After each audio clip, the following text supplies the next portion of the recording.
11वां अध्याय। दो अकिंचन बालक वृंदावन में।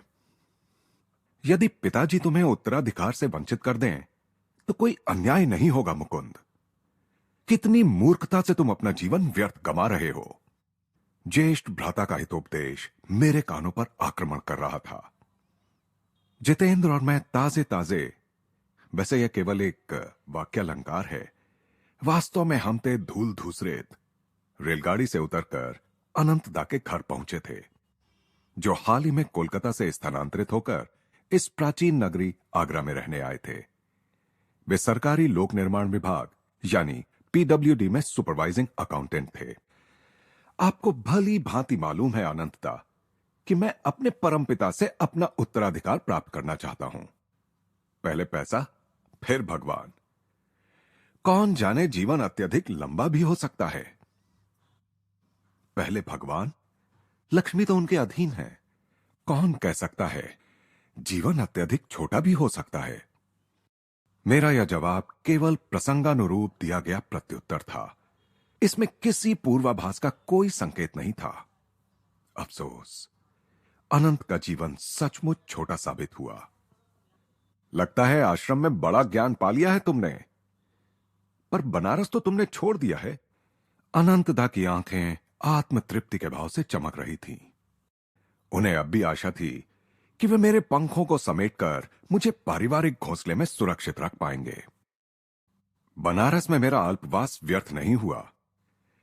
मेरा हृदय जिसके लिए तड़प रहा था उसे मैंने वहां पा लिया है, और आप निश्चिंत रह सकते हैं कि वे आपके पंडित या उनके सुपुत्र नहीं हैं। उस प्रसंग की याद में अनंतदा भी मेरे साथ हंस पड़े। उन्हें यह स्वीकार करना पड़ा कि बनारस के जिस अंतर्दर्शी को उन्होंने नियुक्त किया था वह अल्पदर्शी ही सिद्ध हुआ था। तो अब तुम्हारा क्या विचार है मेरे घुमक्कड़ भाई? जितेंद्र ने मुझे आगरा आने के लिए मनाया। यहां हम ताजमहल की सुंदरता देखेंगे और उसके बाद हम लोग मेरे नए नए ही मिले गुरु के पास जाएंगे, जिनका आश्रम श्रीरामपुर में है। मैंने कहा। अनंत ने हमारे रहने की आरामदेह व्यवस्था की। उस दिन शाम को मैंने अनंत को कई बार चिंतनशील भाव से मुझ पर दृष्टि गड़ाए देखा। मैं इस दृष्टि को अच्छी तरह पहचानता हूं। मैंने सोचा कोई षड्यंत्र रचा जा रहा है। सुबह जल्दी ही हम नाश्ता करने बैठे, तब षड्यंत्र का रहस्योद्घाटन भी हो गया। तो तुम्हें पिताजी की संपत्ति के आधार की कोई आवश्यकता नहीं लगती। कल की बातचीत का सूत्र फिर पकड़ते हुए अनंत ने निष्कपट दृष्टि से कहा, मुझे यह बोध है कि मैं ईश्वर पर निर्भर हूं। बातें करना आसान है। जीवन ने अब तक तुम्हारी सुरक्षा की है। यदि तुम्हें भोजन और आश्रय के लिए उसी ईश्वर के अदृश्य हाथ पर निर्भर रहना पड़ता तो तुम्हारी क्या दशा होती। शीघ्र ही तुम सड़कों पर भीख मांगते फिरते। कदापि नहीं। ईश्वर को छोड़कर किसी पथिक से कोई आशा मैं कदापि ना करता। भगवान अपने भक्त के लिए भिक्षा पात्र के अलावा भी हजार अन्य उपाय कर सकते हैं। और अधिक वाक्विलास। यदि मैं यह कहूं कि तुम अपने जिस तत्व ज्ञान के बारे में इतनी डींग मार रहे हो उसे इस मूर्त जगत में आजमाया जाए तो मैं तुरंत स्वीकार कर लूंगा। आप क्या ईश्वर को कल्पना जगत तक ही सीमित मानते हैं? पता चल जाएगा। आज तुम्हें ऐसा अवसर मिलेगा कि तुम मेरे दृष्टिकोण को और भी अधिक विस्तारित करोगे, या फिर कम से कम उसका समर्थन तो तुम्हें करना ही पड़ेगा। अनंतदा वातावरण में गंभीरता को बढ़ाने के लिए थोड़ी देर रुके, फिर गंभीरतापूर्वक धीरे धीरे बोलने लगे। मेरा यह प्रस्ताव है कि मैं तुम्हें और तुम्हारे गुरु भाई जितेंद्र को अभी सुबह निकट ही स्थित वृंदावन भेजूं।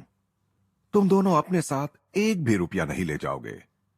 तुम भिक्षा नहीं मांगोगे, न अन्न की न पैसे की।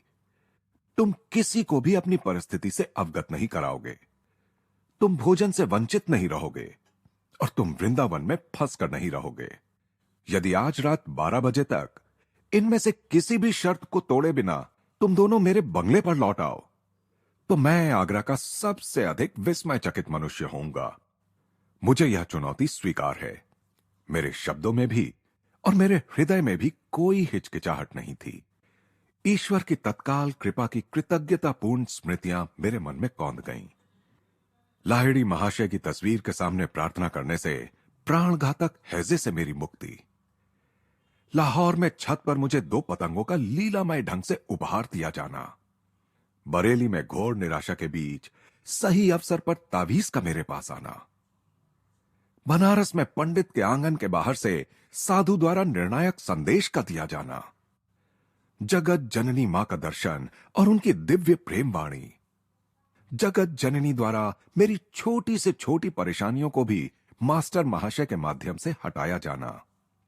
हाई स्कूल की अंतिम परीक्षा उत्तीर्ण करने में अंतिम क्षण में किया गया मेरा मार्गदर्शन।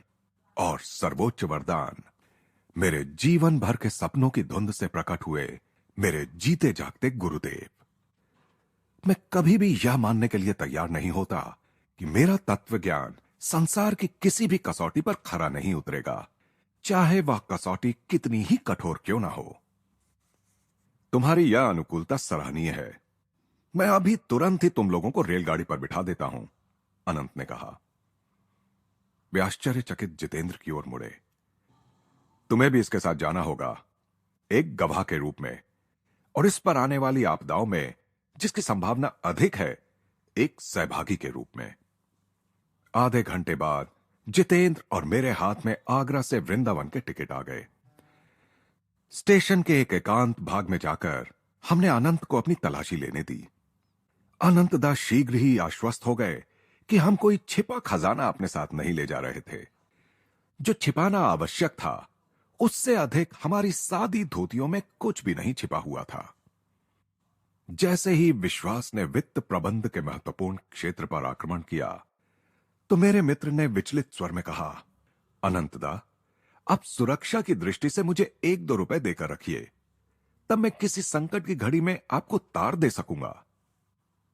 जितेंद्र, तीव्र स्वर में मैंने उसकी भर्त्सना की, यदि तुम अंतिम उपाय के तौर पर कोई पैसा अपने साथ लोगे, तो मैं इस परीक्षा में नहीं आऊंगा। सिक्कों की खनक में दिलासा देने की कोई शक्ति होती है। मेरी कठोर दृष्टि को देखते हुए जितेंद्र इससे अधिक कुछ नहीं बोला। मुकुंद, मैं निष्ठुर नहीं हूं। कोमलता की हल्की सी झलक अनंत के स्वर में आ गई थी। संभव है कि उनका अंतःकरण उन्हें धिक्कार रहा था। शायद 2 अकिंचन बालकों को एक अपरिचित शहर में भेजने के लिए, या फिर ईश्वर में उनकी अपनी अनास्था के लिए। यदि संयोगवश या भगवान की कृपा से तुम इस वृंदावन परीक्षा में सफल हो गए, तो मैं तुमसे कहूंगा कि तुम मुझे दीक्षा देकर अपना शिष्य बना लो। इस असामान्य परिस्थिति में उनके द्वारा की गई प्रतिज्ञा में एक विसंगति थी। भारतीय परिवार में बड़ा भाई अपने छोटे भाइयों के आगे नतमस्तक नहीं होता, बल्कि पिता के बाद उसी को परिवार में तत्सम सम्मान मिलता है और सब उसकी आज्ञाओं का पालन करते हैं। परंतु इस विषय में मेरे कुछ कहने के लिए समय नहीं था। हमारी गाड़ी छूटने वाली थी। गाड़ी दौड़ती जा रही थी और जितेंद्र उदास होकर खामोश बैठा था। आखिर हरकत में आते हुए वह मेरी ओर झुका और एक नाजुक स्थान पर पीड़ाजनक चुटकी काटते हुए बोला, मुझे तो कोई लक्षण दिखाई नहीं दे रहे कि भगवान हमारे अगले भोजन की कोई व्यवस्था करने वाले हैं। चुप रहो संशयात्मा, भगवान हमारे साथ हैं और हमारी सारी व्यवस्था कर रहे हैं। क्या तुम उनसे जरा जल्दी कराने की भी व्यवस्था कर सकते हो? अपने आगे की परिस्थिति के विचार से ही मैं भूख से अधमरा हुआ जा रहा हूं। मैं बनारस से ताजमहल देखने के लिए चला था, अपने मकबरे में प्रवेश करने के लिए नहीं। अब खुश हो जाओ जितेंद्र, हम आज वृंदावन के पवित्र स्थानों का पहली बार दर्शन करने जा रहे हैं ना। मुझे तो इस विचार से ही गहरा आनंद हो रहा है कि भगवान श्री कृष्ण की पद धूलि से पुनीत उस भूमि पर आज हम चलेंगे। हमारे डिब्बे का दरवाजा खुला और 2 सज्जन अंदर आकर बैठ गए। अगले ही स्टेशन पर हमें उतरना था। बच्चों, वृंदावन में क्या कोई तुम्हारी जान पहचान का है? मेरे सामने बैठा हुआ अपरिचित व्यक्ति हम में आश्चर्यजनक रुचि ले रहा था। आपको इससे प्रयोजन? बेरुखेपन से मैंने अपनी दृष्टि घुमा ली। शायद तुम लोग चित्तचोर के सम्मोहन में अपने परिवारों से भागे जा रहे हो। मैं स्वयं भक्ति प्रधान प्रकृति का मनुष्य हूं। मैं इसे अपना कर्तव्य मानता हूं कि इस असह्य गर्मी में मैं तुम लोगों के रहने खाने की व्यवस्था करूं। नहीं महोदय, हमें अकेला छोड़ दीजिए। यह आपकी बड़ी कृपा है, परंतु हमें घर से भागे हुए समझने में आप भूल कर रहे हैं। इसके आगे कोई वार्तालाप नहीं हुआ। गाड़ी स्टेशन पर पहुंचकर रुक चुकी थी। जितेंद्र और मैं प्लेटफॉर्म पर उतरे तो हमारे संयोग से सहयात्री बने सज्जनों ने हमारे हाथ थामकर एक घोड़ा गाड़ी को बुलाया। हम एक भव्य वैभवशाली आश्रम के सामने उतरे, जिसके चारों ओर सुंदर उद्यान था और सदाबहार वृक्ष थे। हमें ले आने वाले सज्जन स्पष्टतया यहां भली भांति परिचित थे। कुछ भी कहे बिना एक लड़का मुस्कुराते हुए हमें बैठक खाने में ले गया। शीघ्र ही वहां एक शालीन सौम्य दर्शना प्रौढ़ महिला आ पहुंची। गौरी मां, राजकुमार तो नहीं आ सके। उन दो में से एक सज्जन ने आश्रमवासी महिला से कहा। अंतिम क्षण में उन्हें अपना कार्यक्रम बदलना पड़ा। इसके लिए उन्होंने खेद व्यक्त किया है, परंतु हम दूसरे दो अतिथियों को ले आए हैं। जैसे ही गाड़ी में हमारी मुलाकात हुई, मैं इनकी ओर खिंच गया। मुझे ये कृष्ण भक्त प्रतीत हुए। अच्छा बच्चों, हम चलते हैं। भगवान ने चाहा तो फिर मुलाकात होगी, दोनों सज्जनों ने दरवाजे की ओर जाते हुए कहा। यहां तुम दोनों का स्वागत है। गौरी मां ममतामयी ढंग से मुस्कुराई। तुम्हारे आगमन का आज से अधिक अच्छा दिन दूसरा कोई ना होता। आज इस आश्रम के दो आश्रयदाता राजकुमार यहां आने वाले थे।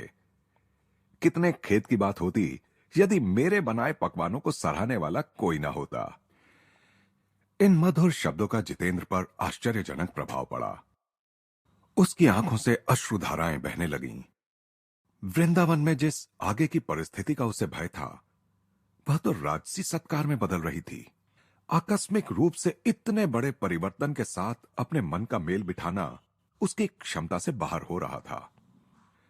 गौरी मां ने कौतूहल से उसकी ओर देखा, पर कहा कुछ नहीं। शायद वे किशोर प्रवृत्तियों से परिचित थीं। भोजन का बुलावा आ गया। गौरी मां हमें एक बरामदे में ले गईं, जहां भोजन किया जाता था। वह बरामदा नाना प्रकार के व्यंजनों की सुगंध से महक रहा था। फिर वे साथ ही में लगे रसोई घर में चली गईं। मैं इस क्षण के बारे में पहले से ही विचार कर रहा था। जितेंद्र के शरीर पर योग्य स्थान चुनकर मैंने उसे वहां उतनी ही जोर से पीड़ाजनक चुटकी काटी जितनी जोर से उसने गाड़ी में मुझे काटी थी। संशयात्मा, भगवान व्यवस्था करते हैं, जल्दी से भी। गौरी मां एक पंखा लेकर लौट आई। हम अलंकृत ऊनी आसनों पर बैठे थे और वे हमें भारतीय पद्धति के अनुसार पंखा झलती रहीं। आश्रमवासी शिष्य कुछ 30 व्यंजनों को परोसते आ जा रहे थे। उसे भोजन कहने से राजसी भोज कहना अधिक युक्तिसंगत होगा। इस धरातल पर जन्म लेने से लेकर अब तक न जितेंद्र ने और न मैंने कभी ऐसे व्यंजन चखे थे। ये व्यंजन तो सचमुच राजकुमारों के ही योग्य हैं, पूज्य माता जी।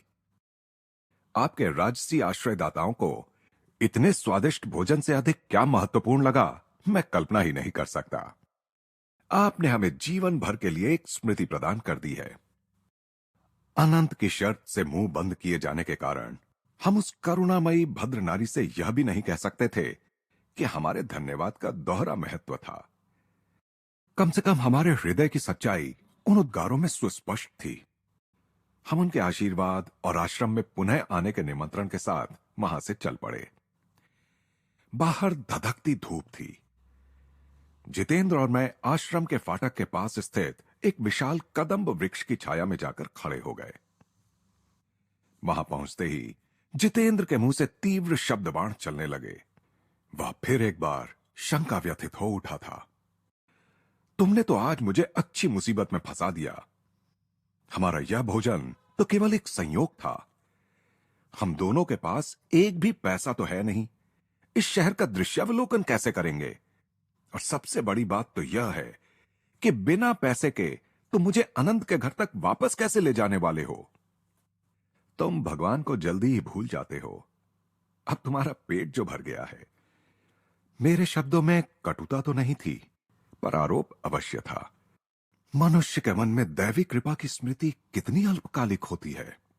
ऐसा कोई भी मनुष्य नहीं है जिसकी कोई ना कोई प्रार्थना कभी ना कभी पूरी ना हुई हो। तुम्हारे जैसे पागल का साथ देने का दुस्साहस करके मैंने जो गलती की है उसे मैं कभी नहीं भूल सकूंगा। शांत हो जाओ जितेंद्र। जिस भगवान ने हमें खाना खिलाया वही हमें वृंदावन का दर्शन भी कराएंगे और आगरा वापस भी ले जाएंगे। इतने में एक क्षीणकाय युवक हमारी ओर तेजी से आता दिखाई पड़ा। उसी कदम्ब वृक्ष के नीचे आकर उसने मेरे सामने शीश झुकाया। प्रिय मित्र, आप और आपके साथी निश्चय ही यहां नए हैं। आइए, मैं आपकी अगवानी और पथ प्रदर्शन करता हूं। किसी भारतीय का चेहरा पीला पड़ना वस्तुतः शायद ही कभी संभव हो सकता है, परंतु जितेंद्र का रंग अकस्मात उड़ गया। मैंने उस प्रस्ताव को नम्रता से अस्वीकार कर दिया। निश्चय ही आप मुझे भगा नहीं रहे हैं। उस अजनबी के चेहरे पर उभरे व्यग्रता के भाव अन्य किसी भी परिस्थिति में हंसी ले आते। क्यों नहीं? आप मेरे गुरु हैं। विश्वास से भरी उसकी आंखें मेरी आंखों में जिज्ञासा पूर्वक झांकने लगीं। मेरी मध्याह्न उपासना के दौरान परम कृपालु भगवान श्री कृष्ण मेरी अंतर्दृष्टि में प्रकट हुए। उन्होंने इसी वृक्ष के नीचे मुझे दो असहाय आकृतियां दिखाईं। उनमें से एक आपका ही चेहरा था मेरे गुरुदेव। मैंने यह चेहरा प्रायः ध्यान में देखा है। आप यदि मेरी सेवा स्वीकार करें तो कितना आनंद होगा मुझे। मुझे भी आनंद हुआ है कि तुमने मुझे ढूंढ निकाला। ना तो भगवान ने न ही मनुष्य ने हमारा परित्याग किया है। यूं तो अपने सामने के उत्सुक चेहरे की ओर देखकर मुस्कुराता हुआ मैं निश्चल खड़ा था, तथापि एक आंतरिक प्रणाम ने मुझे प्रभु के चरणों में डाल दिया। प्रिय मित्रों, क्या आप लोग मेरे घर पधार कर उसकी शोभा नहीं बढ़ाएंगे? यह तुम्हारी बड़ी दया है, परंतु हम ऐसा नहीं कर सकते। पहले ही हम आगरा में मेरे भाई के अतिथि हैं। कम से कम मुझे आपके साथ वृंदावन घूमने की स्मृतियां देते जाइए। मैं सहर्ष तैयार हो गया। उस युवक ने, जिसने अपना नाम प्रताप चटर्जी बताया, एक घोड़ा गाड़ी रुकवाई। हम लोगों ने मदन मोहन मंदिर और कुछ अन्य कृष्ण मंदिरों में जाकर दर्शन किए। हमारा मंदिर दर्शन समाप्त होने से पहले ही रात हो गई थी। क्षमा कीजिए, मैं कुछ संदेश यानी बंगाली पेड़े ले आता हूं। प्रताप रेलवे स्टेशन के नजदीक एक दुकान में चला गया। जितेंद्र और मैं उस चौड़ी सड़क पर टहलने लगे, जो उस समय कुछ ठंडक के कारण भीड़ से भर गई थी। हमारे उस मित्र ने कुछ समय तो लगाया, परंतु फिर अपने साथ वह अनेक मिठाइयों के उपहार लेकर आया। कृपया मुझे इतना तो पुण्य कमाने दीजिए। प्रताप ने अनुरोधपूर्ण ढंग से मुस्कुराते हुए 1 रुपए के नोटों का एक बंडल और आगरा के 2 टिकट, जो उसने अभी अभी खरीदे थे, हमारे सामने बढ़ा दिए। मेरी स्वीकृति में श्रद्धा भगवान के अदृश्य हाथ के लिए थी। अनंत ने उनका इतना उपहास किया था, पर फिर भी क्या भगवान ने हमें अपनी आवश्यकता से कहीं अधिक नहीं दे दिया था? हमने स्टेशन पर एक एकांत स्थान ढूंढ निकाला। प्रताप, अब मैं तुम्हें आधुनिक युग के सबसे महान योगी लाहिड़ी महाशय के क्रिया योग में दीक्षित करूंगा। उनकी यह साधना प्रविधि ही अब तुम्हारी गुरु होगी। आधे घंटे में दीक्षा समाप्त हुई। क्रिया अब तुम्हारी चिंतामणि है। मैंने अपने नए शिष्य से कहा, जैसा कि तुमने अभी देखा, यह प्रविधि अत्यंत सरल है और इसमें मनुष्य के आध्यात्मिक विकास की गति बढ़ाने की प्रक्रिया निहित है। हिंदू शास्त्र कहते हैं कि जन्म लेने वाली आत्मा को माया से मुक्त होने के लिए 10 लाख वर्ष लगते हैं। यह प्राकृतिक अवधि क्रिया योग के अभ्यास से बहुत घट जाती है। जैसे पौधे की विकास गति को उसकी प्राकृतिक गति से कहीं अधिक बढ़ाया जा सकता है, जैसा कि सर जगदीश चंद्र बोस ने प्रदर्शित कर दिया है, वैसे ही मनुष्य के मनोवैज्ञानिक विकास की गति को भी वैज्ञानिक तरीके से बढ़ाया जा सकता है। निष्ठापूर्वक साधना करो, तुम समस्त गुरुओं के गुरु के पास पहुंच जाओगे। प्रताप ने गंभीर होकर विचारपूर्वक कहा, इस चिरिच्छित यौगिक कुंजी को पाकर मैं जैसे दूसरे लोकों में पहुंच गया हूं। मेरे इंद्रिय बंधनों से उद्धार करने वाला इसका प्रभाव मुझे उच्चतर अनुभूतियों के लिए मुक्त कर देगा। अंतर्दृष्टि में आज भगवान श्री कृष्ण का दर्शन मेरे परम मंगल का ही द्योतक है। हम थोड़ी देर शांत बैठे रहे, फिर धीरे धीरे स्टेशन की ओर चलने लगे।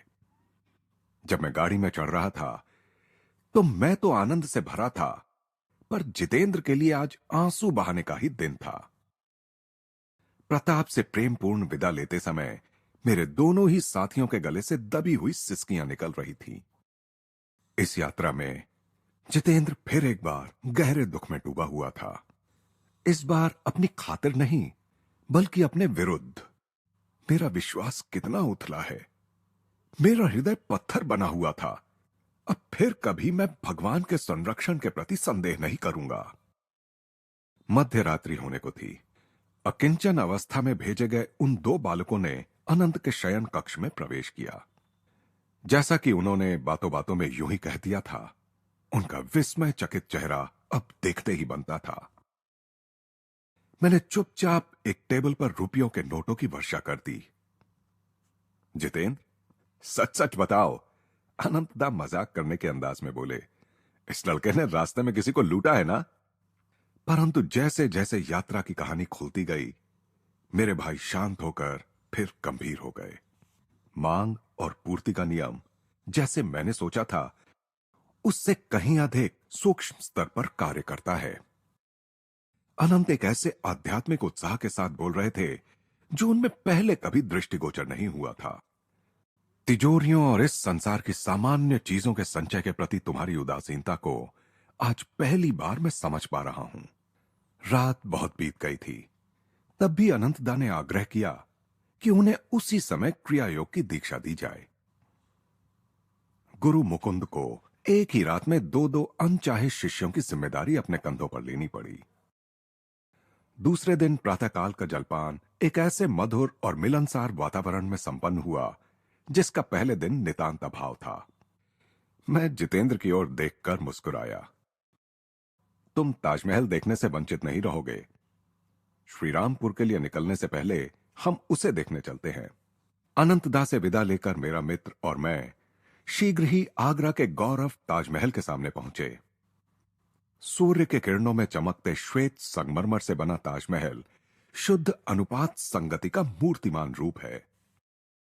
काले घने सरू के वृक्ष, चमकदार हरियाली और प्रशांत जलाशय का दृश्यपट उसके श्रृंगार को पूर्ण कर देता है।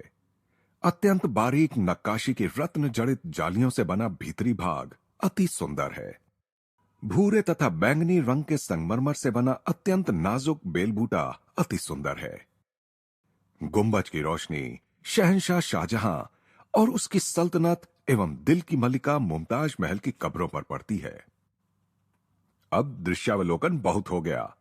मैं अपने गुरु के पास जाने के लिए आतुर हो रहा था। शीघ्र ही जितेंद्र और मैं रेलगाड़ी से दक्षिण दिशा में बंगाल की ओर जा रहे थे।